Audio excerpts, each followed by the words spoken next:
I am so glad you are here. It is Magical Tuesday in my world. Let's talk herbal magic. And I'm going to tell you, look at the lore, look at the info, and then make it up. And I think it's important to do both. So let me say why.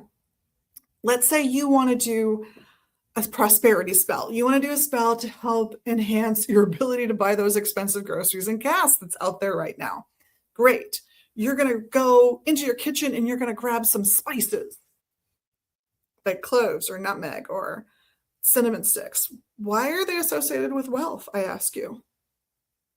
And when you look at them and you taste them and you think about where they come from and what their plant looks like, and I Googled the plant image, see what it actually looks like, does it fit your picture of what wealth is?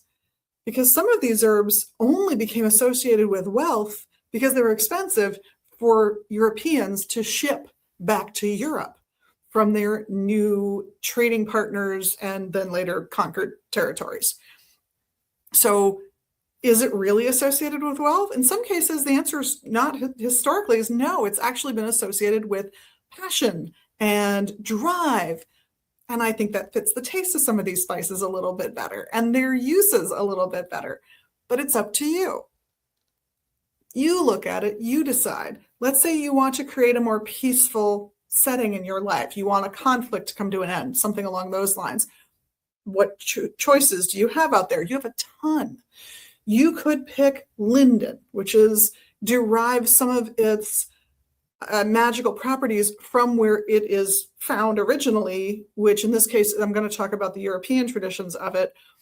There are legends and lore that before there would be a town hall in a village, you would meet under the linden tree, because when it was in bloom and you inhaled the fragrance, you would naturally relax, and that argument about the neighbor's cow getting into your fields and eating your crops would not be quite so uncivilized.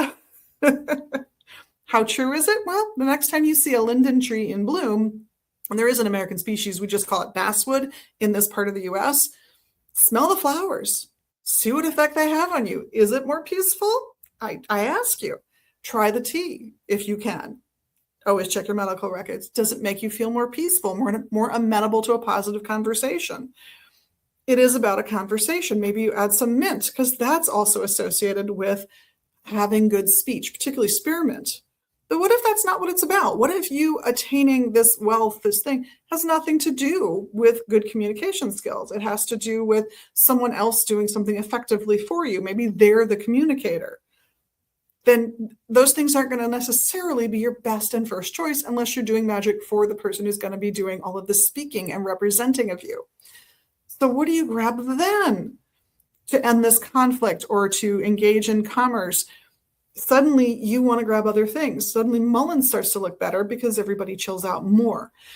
If you are looking at creating like a way to move forward with a project with a team of people, now we're talking communication. Now spearmint to sweeten that language makes sense. Lavender for clear sight makes sense.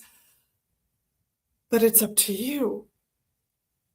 And if you think you've looked it up, you've scrolled the phone, you've gotten a book, you've looked it up, and you think, these people are morons. There's no way that that's what this herb does. Because I've tasted it, I've played with it, I've used it in 5 different spells, and the most effective one did this thing over here, and the least effective one did that thing over there, so I don't think it's good for this kind of magic at all. You're right for you. And of course your mileage is going to vary because you're not that book. You're not that author. You're not even necessarily part of the community that magical thought process came from. Your social background, your family history might be completely divergent from the people who are writing the resources you're referring to. You're allowed to disagree. You're allowed to make a whole new set of correspondences if it's what works best for you. I encourage you to read all of the myths and lore out there. Cunningham's Encyclopedia of Magical Herbs is a fabulous sort of Culpeper-esque resource, and it definitely covers one of the 2 major divisions in healing and magical properties, going all the way back to the ancient Greeks. It's fantastic. There are other resources that will disagree with Cunningham, and it's because they're coming from that other school, and that's just Europe. Ancient China has multiple schools. And every society has their own thoughts on these things. So use what works, practice, and delve deeper into your response and your relationship with that herb rather than somebody else's. Look at theirs. It helps. But don't think that they know more than your own experience teaches you. It's my word on magical herbs for the day. I hope it helps you explore. Go outside and just stare at some plants. Okay, it's really hot here today. We're in a heat wave here. Don't go outside if you're right near me. Look out the window or come into the shop and stare at the herbs that we've got. Got a couple from my students in cuttings in the classroom here.